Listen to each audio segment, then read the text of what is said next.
everyone, welcome to The Bright Side. My name is Jacqueline Andrea, and today we have a very special guest.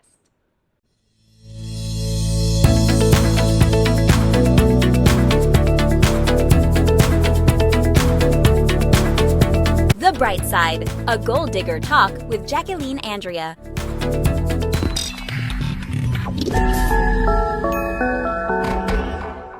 Owner of Rico Bozant Enterprises that includes show production, fitness apparel. He is a fitness trainer, he is an actor, he is a model.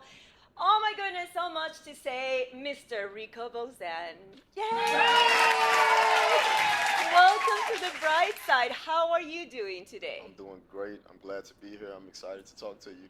Yes, and I'm excited too. Oh my God, I've been looking forward to it since you said, yes, let's do it. I am so happy that you're here. Thank you so much for your time. We really appreciate you being here. So, I know you do a lot of great things in your career, and you've done a lot of big things as well. So, let's start from the beginning. Tell me about Rico, the kid.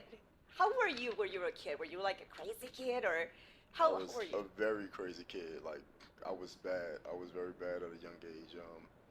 In sixth grade, first 9 weeks of sixth grade, I got in 3 fights, and I got expelled from school and was put into an alternative school with bad kids. And I got in a fight. First year there, got expelled from that school. I was very rebellious when I was little. Oh my goodness, were you only child? I had 2 brothers. 2 brothers older? 2 brothers. Younger. One younger, one older. So you're the sandwich baby. You're the one Yes. in the middle. Stuck in the middle. That's probably why, right? I feel that the middle child is always like the one that is a little bit more out there. I'm a middle child, so that's why I'm saying. So you was reckless at a young age as well. I was. I mean, maybe not getting in trouble like that, but I mean, trouble in like a lower level. Let's put it that way. Yeah, but so you got in trouble a lot. So you were in and out of, what was it? What was the? It was you an alternative school actually called Jumpstart, and I used to get in a lot of fights, which eventually I started fighting. But I went through a lot coming up, because I was like in a neighborhood where fighting was very prominent, and both my mom and dad were incarcerated. So my grandmother was raising me, so a lot of times we didn't have that guidance of what to do and what not to do. So I would often end up in situations to where that's what it was. So you were very curious as well. Probably that's why you got a lot in trouble. So because of your curiosity sometimes, right? And that Definitely. age is usually trouble age. So if you're curious, that helps a lot. Yeah. So do you think that helped you to be who you are right now? Because the way you wear and everything you learn? Yeah, it definitely did. The experience I had growing up taught me and really molded me to become who I am, because I was put in a lot of situations where I had to do self-growth and had to improve myself. Like, I got put in the detention center when I was 16 for like 11 months, and like in there it forced me to really have to think, and I started reading, which helped me transition into who I am today. Right. Oh, wow. That's interesting. So you were originally from New Orleans. New Orleans. Well- Say that again. New Orleans. I like how you say it, New Orleans. It's actually a small city called Slidell, like 30 minutes outside of New Orleans, but no one knows what Slidell is, so I say New Orleans. So right.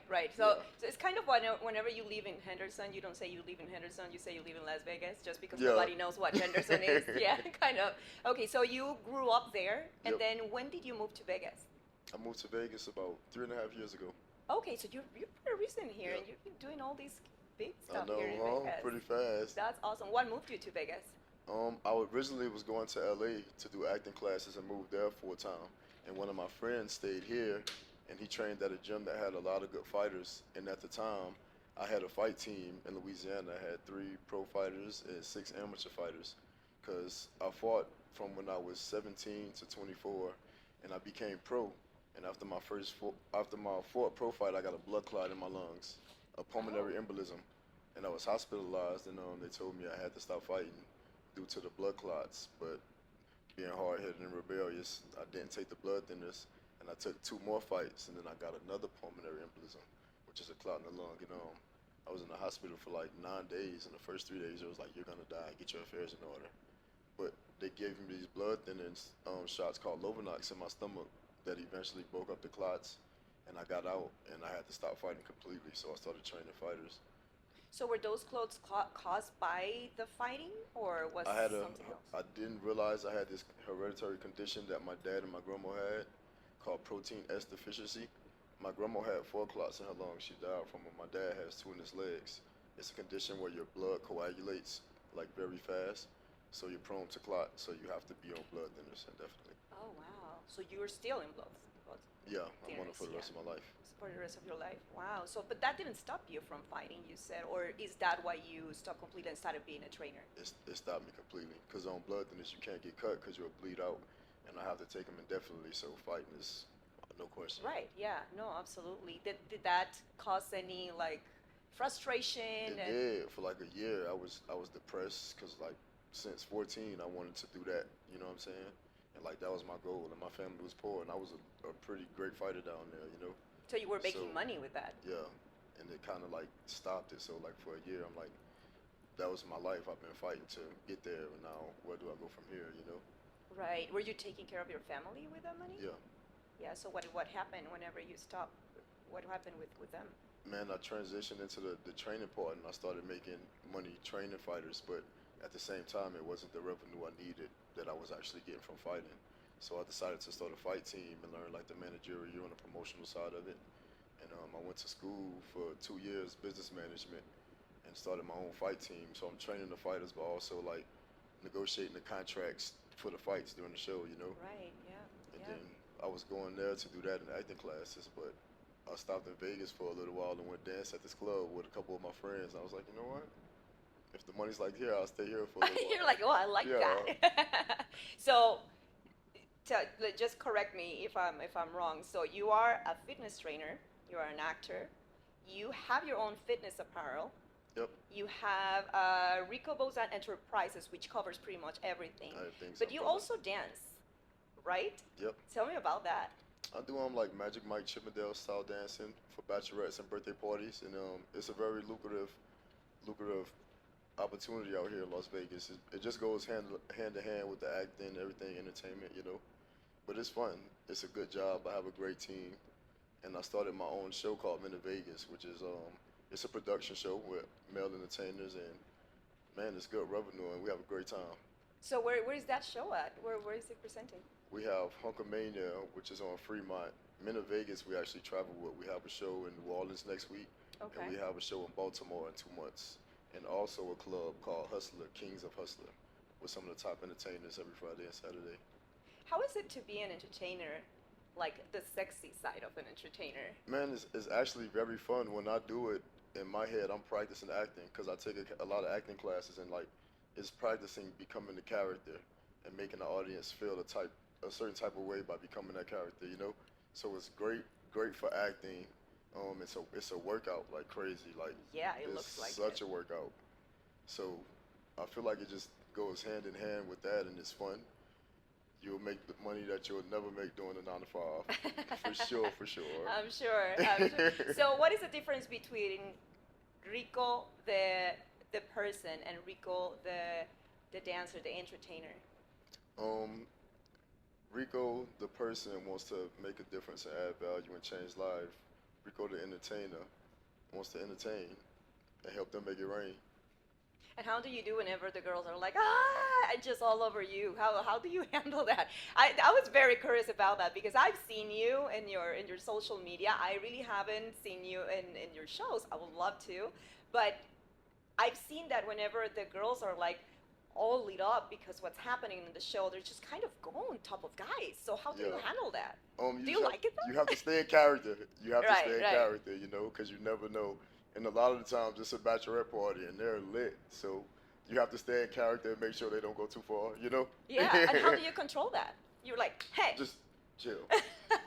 It never really get that bad, you know, like they make it rain, but when they do go too They far. make it rain? You just look at the bridesmaid or the friend and be like, get your girl. Yeah. Whoever is not drunk, Yeah, get your girl. and it's pretty obvious in the group, you know, Right, instantly. yeah, Like, she doing too much. Get your girl. Yeah, so you don't control it yourself. So Yeah, it's no. usually somebody else that come and help you. Yeah. But did you have any experience that you can share wherever it was literally nothing to do, just go with the flow?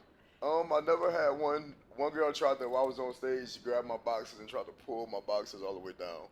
That was What like, did you just grab my, and I was like, I grabbed them and everybody was like, I'm like, somebody get her. Is there security? I'm sure, like Yeah. well, for the shows there Yeah. is, right? Yeah. They have to come and grab them. But right? most of the time, like her girls were sitting behind and like, Stacy, sit down. Sorry, she's drunk. You're you like, know? well, she looks Yeah. drunk.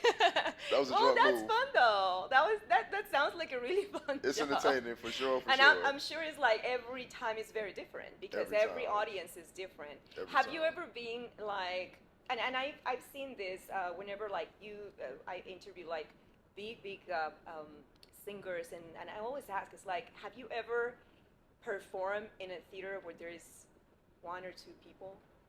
Have you ever been in that situation? Yes, I have. Yes, a long time Yep. ago. Yep. And how does that feel compared to what you do now? You just have to do more instead of body rolling and doing backflips. You have to do upside down push-ups and Right. use props. So you can actually keep the Yeah, energy going, yeah. right? Yeah. Well, I'm asking you that because whenever I started teaching Zumba, I remember teaching in classes, very small classes, and now my classes are packed. So it's a very different vibe because as you say, Yeah. you have to put a lot more in what you're doing. So And it's crazy because with more people, it's like you don't have to do as much. You know. Right. You think it'd be the less people, the easier it is, but it's not. Well, I want to ask you something, and I don't know if we're gonna have the room here to do it, but I want to see a body roll. I want to body see. roll? I want to see. Alright. He's like, Let's go. that's what you want. A body roll? A body roll.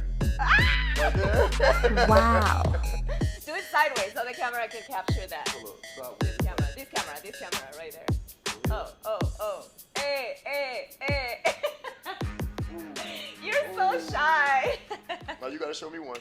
Oh, I don't have a. Do we have? Yeah, one? you got this. Okay. Watch. Yeah. I'm gonna do a body roll. You ready? Mhm. Okay. Woo! I see you. That's what I'm talking about. What? And the audience goes wild. Maybe I should do what you. No, I'm kidding. Yeah. I am. No, too shy for that. Well, that was good. And who taught you all that? Who taught me that? I kind of taught myself, and I seen the movie Magic Mike, and after I seen that movie, it was like in that period of that year when I had to stop fighting, and I was like trying to figure out what I was gonna do. Yeah. And I seen that movie, and I was like, I could do that.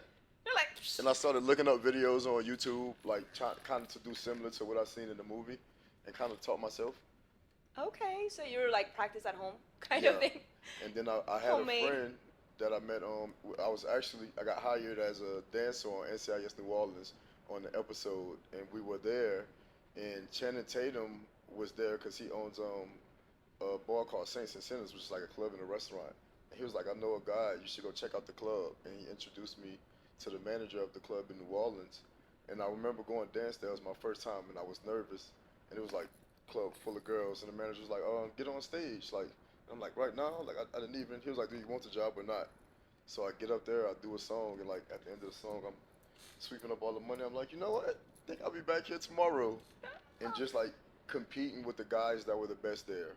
Like, I and was they just had a lot of starting- experience. Yeah, they had like 6 guys that have been doing it for like 6 years. So like, I'm like the least, I'm at the bottom of the totem pole here, and constantly working there and just wanting to compete because I took that same competitiveness and drive from fighting into that industry. You know what Right, I'm saying? right, Like, I which want is to be the very best. different. Yeah, I want to be the best. So just watching them and becoming better, and then like within 6 months, I was the best there. You know, and I was like, I came to Vegas and was like, okay, now everybody else is better than me again. If I come here, there's more space to grow. You know? Right, and you could learn from everyone else Yes. too. So you mentioned Magic Mike. What was the other show that you mentioned? Men The of ones- Vegas, Men of Vegas. and Hulkamania, Okay, we're gonna go watch those shows. BFF. and Kings of Hustler. I got y'all. Let me know. There you go. Yes, I would love to go and watch it. So first you were a fighter, Yep. and then you became a model, or was acting before becoming a model? More acting. Acting. So tell me Yep. about your acting. How did that start? Actually, I used to get told that a lot when I was fighting. They're like, you should stop fighting and start doing modeling and acting. You know what I'm saying? So So you were always good looking. yeah, people always told me like, you should be getting hit in the face. I was like, I don't get hit a lot. I hide my face. Yeah. But I got that NCIS gig and I was on that set and it went really good. So I started taking acting classes at this place called Launch Tatted that taught you how to audition, taught you how to read script and present the script. And they had a tax break in Louisiana for the acting industry, so it was very busy, and they were shooting a lot of movies there. So I started doing that, and I started getting booked a lot. And I was like, I'm glad the blood clots came, because if I didn't get blood clots, I would still be fighting, you know. Right. Yeah. And it's so much more money and opportunity, and like seeing the big time actors on set and watching them read their script, and like, man, I wanna, it motivated me. So I Right. was like, yeah. So, are you still doing acting, or you're Yes. in between? I'm Okay. taking 3 acting classes here, but I'm moving to LA June 1st to do acting class and film school indefinitely. And I had a friend that hooked me up with a pretty good actress that's gonna help like me get agencies, me getting the right classes. Nice. So, because really in this industry, you never stop learning, right? I mean, you need to be You on can top of always get everything. better. Like, it's Yes. not only acting, it's single classes. I don't know, modeling, walking, Yeah. posing. Yes. And have you been in fitness competitions as well?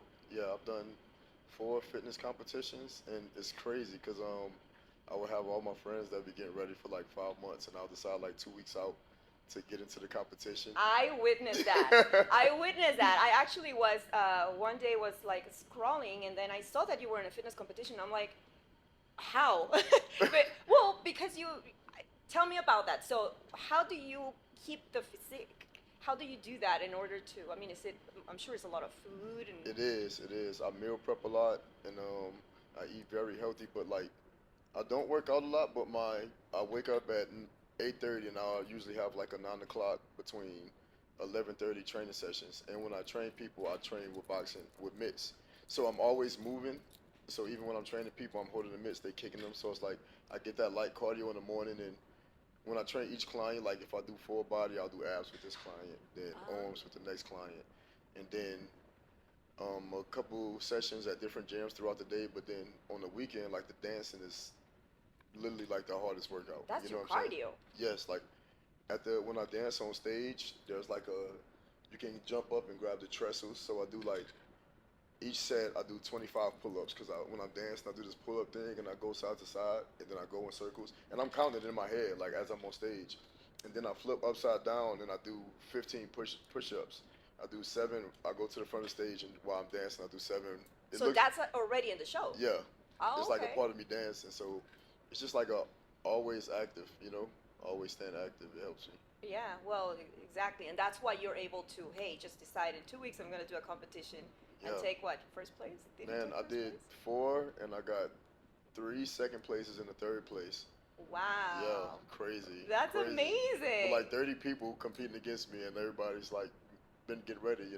Right, right. And I'm so used to kickboxing and boxing training. I'm in the back jump roping, and all the competitors like, "Are you jump roping right now?"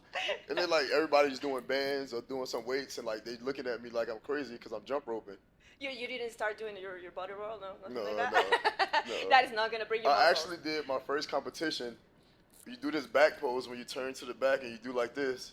And I did the dab, and I held it, and the crowd was dying laughing. I placed second in that one. And it was a pro qualifier. Like, after I did that one, I was able to go to a show and compete to go pro, and if I would have got first, I would have went. And one of my friends that did it with me, he said, bro, I did 8 shows and never placed. You know what I'm saying? He's like, that's some crazy shit you did. Absolutely, absolutely. Yeah, well, and the dab probably Yeah, everyone remembers. They're like, remember that guy with the dab? All He the judges good. was like, Hey! ooh. I bet. And just going back into what Rico the person is. So, how do you handle rejection? Because I'm sure that in this industry there's a lot of rejection, and most of it is not only based on talent; it's also based on how you look, probably for the role that they're looking Yeah. for. So, how do you handle that? Man, I embrace it. Like, I remember it used to hurt me at a young age, and I read a book called Go for No, and 50 Cent and Robert Greene wrote a book called The 50th Law, and it's about getting over fear and how to face rejection, because you grow from that. You know what I'm saying? Like, really, it's all on how you perceive it. If you can perceive it as something bad or good, and you choose to perceive it as something good, like, you can use that. It's just gonna make you want to do more. Right. Keep going harder until you get a yes. You can accept failure or push past it. And do you think that kid that was super crazy was preparing for who you are now, and the rejection part, which I feel that is probably the most. Definitely. Because you were rejected a lot, I'm sure. Like, school Definitely. didn't want you. Anyone is like, oh, he's too much. It was bad, and like the justice system where I'm from, it was called St. Tammany Parish in Louisiana. They had the highest conviction rate in the world for black Oh. males. So like every small thing, they're trying to put you in jail for a long time. You know what I'm saying? And coming from a situation to where my mom and dad were incarcerated from the age of like 5 to 18, I'm getting in all this trouble, but nobody there to really give me that direction. You know what I'm saying? Right. So coming out of that and still in that society where these people know you for being that bad kid, when the police pull you over, oh, Rico, you know. Right. And so they actually, I had put for 3 possession of marijuana charges, which is it's legal here now. You know what I'm saying? Right. Like they gave me 3 years and I did 2 years in prison. Oh my gosh. And how was that? Being a professional fighter, it was they respected me and I was good in there, but I was supposed Nobody to, was messing with you, right? I got in a fight my first 5 weeks, and I was in a parish. I was in a parish jail, and I'm a professional fighter. But the warden watched the camera, and I was taken up for a guy that was getting bullied on the dorm. And when I got in a fight with this guy, he got cut, so he had to get stitches here and here. So because of that, it was a battery charge with a weapon because I was a pro fighter. So the warden called me up, and he was like, either you could finish your time out here, which would be the 3 years, because I did that, but he was like, I seen you was taken up for this person. We could send you to prison, and you could finish out your 19 months. He was like, I'm gonna give you some time to think about it. Wow. Yeah, and it How old were you by then? I think I was 22 to 24. Okay. And honestly, I feel like that period of me being in there is what really transitioned me from the younger me to me now. Right. You know, like during that time, I got a YouTube workout video I made a month after I got out. I would do this workout at 6 in the morning, at 12, every time we go eat, and at 7 at night. And it was a full body, like 10-minute workout. And when I went in there, I was doing it by myself. And when I got out of the day I got out, they had like 8 guys, like 3 would do it with me in the morning, the other 2 would do it, and these people, and all these guys had life in there. And I would hold everybody accountable to work out. And on my downtime, I read Think and Grow Rich, The Secret, The Battlefield of the Mind, The 50th Law, The 48 Laws of Power, The Art of Seduction. I'm reading these books over and over as I'm making a plan of what I want to accomplish when I get out, you know? And like going to Vegas was like number 80, something I didn't even think was possible wow. for me. You know what I'm saying? It was just, you know what I'm saying? The Secret, trying to manifest, just writing, Right. and like I crossed everything out. That's amazing. And then, but it probably didn't happen the way you wrote it, but It you happened. definitely manifested like positivism and Yeah. a better life and everything that you were capable to do. You just let it out and look at you now. It's crazy, yeah, because all my friends that was around me, like, everybody's in prison on, like, in this area, in prison on drugs, so, like, and their mothers and fathers and their brothers and sisters, you know, like, Right. my situation, both of my brothers right now incarcerated, like, family just, you know, but I'm making a difference and I'm breaking generational curses, you know? Right. And you have kids, so I have you 2 want your boys. kids, 2 Yes, boys, they were that 9. they're so stinking cute. Oh my Yes. goodness. How old are they? Prince Mason and Prince Amari. One is 3 and one is 2.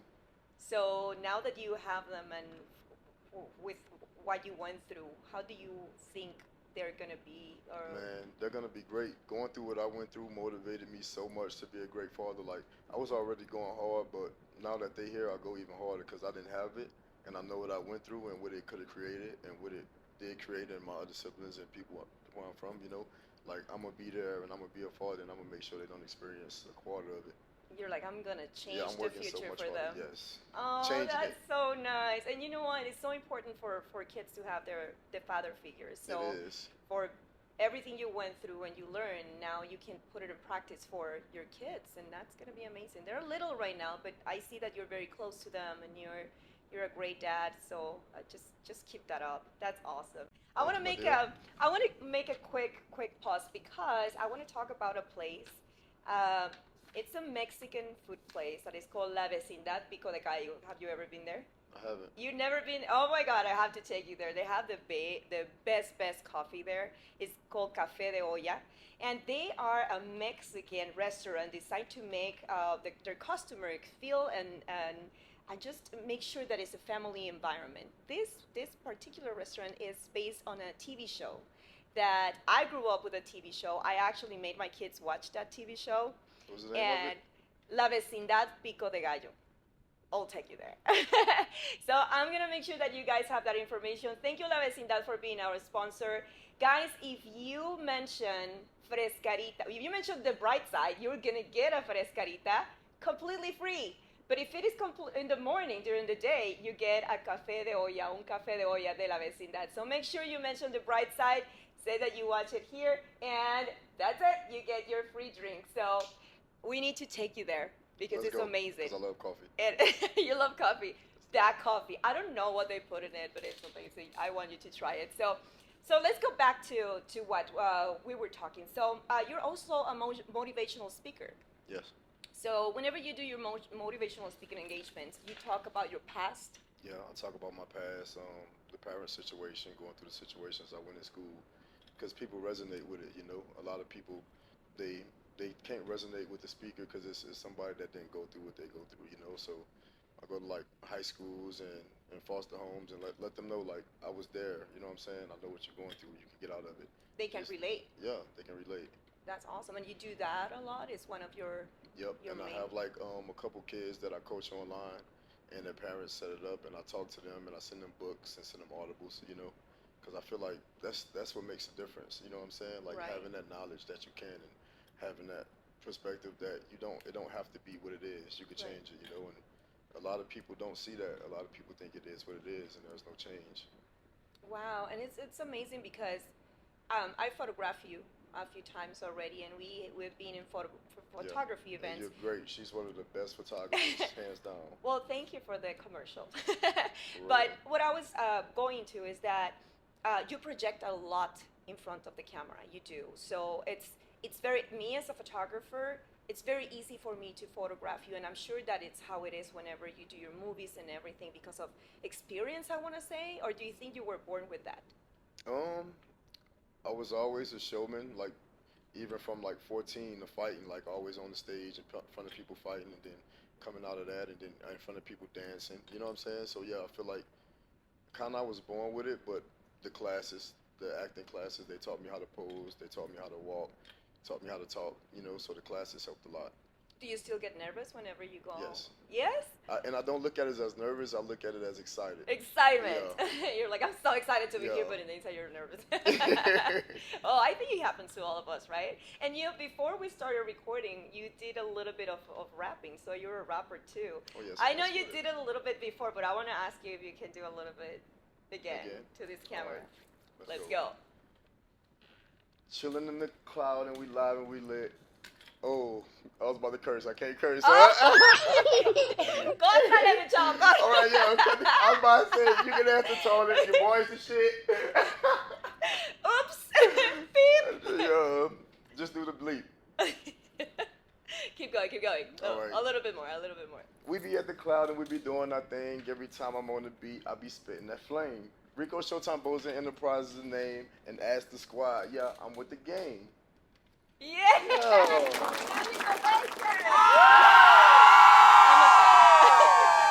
I'm a fan of Rico.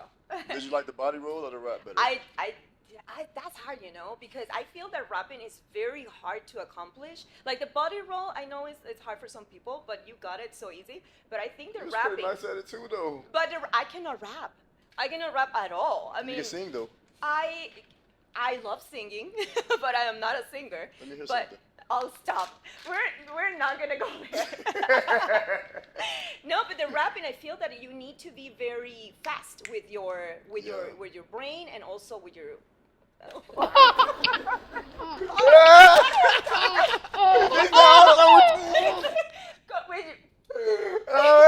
this is the thing, okay? Listen, with your voice, with your words. I was Okay. going to say words. I don't know what you're going for. I know. I thought that's what you was gonna say. Anyways, but I feel that that's a little bit harder, you know. So I feel Yeah. that It's anyways. Well, let's start the show. It is so nice to have you here. You know, the Cloud Studios is a place where you can actually come and create, and you can have a podcast here. You've been here with photography, Oh, yeah. and it's an amazing place for you guys to come and create. So, anyways. After a little pause, we wanted to talk about the Cloud Studios, guys. We're going to leave all the information of the Cloud Studios there in your screen so you can come and check it out. You can actually go online and you can make an appointment so you can do a virtual consultation, and you can come and explore and see what possibilities there is for you at the Cloud Studios. We are located by Russell and 215, super close to Summerlin, downtown Summerlin, super close to Las Vegas Strip. So you just have to tell us when you want to come to the Cloud Studios, and we're going to make sure that we give you the treatment you deserve. So I want to wrap it up. Let's see what the director says, how we're doing in time. Okay, so is that an 8? Is that an 8? What is that? Is that an 8? Okay. Guys, we're going to leave all the information of Rico in the screen so you can go and explore. He has amazing photos. Ladies! Amazing photos that you can see. I took some of them, but there's a lot of photos that you're going to appreciate there. Beautiful model. He's just very talented. Is there anything you can tell our audience? Anything that you want to say, invite people? What would you like to share from Rico? Man, I just want to tell everybody, regardless of what you may be going through or where you at in your life, you can change your circumstances and you can persevere and get past it to become a better version of you. And then therefore break generational curses and help the people behind you become better versions of themselves. Wow, that was touching. Straight I like love that. I love it. I love it. Guys, I think I don't have anything else to say because he said it all, and he said it in such a beautiful way that it's very inspiring to hear your story and to see that there is so much behind the person. So thank you so much for being here, Rico. Thank you for having we me. really I loved appreciate you. Thank you. Well, this was The Bright Side. Thank you so much for being here. We'll see you next time. Follow us on Instagram, YouTube, and like us on Facebook.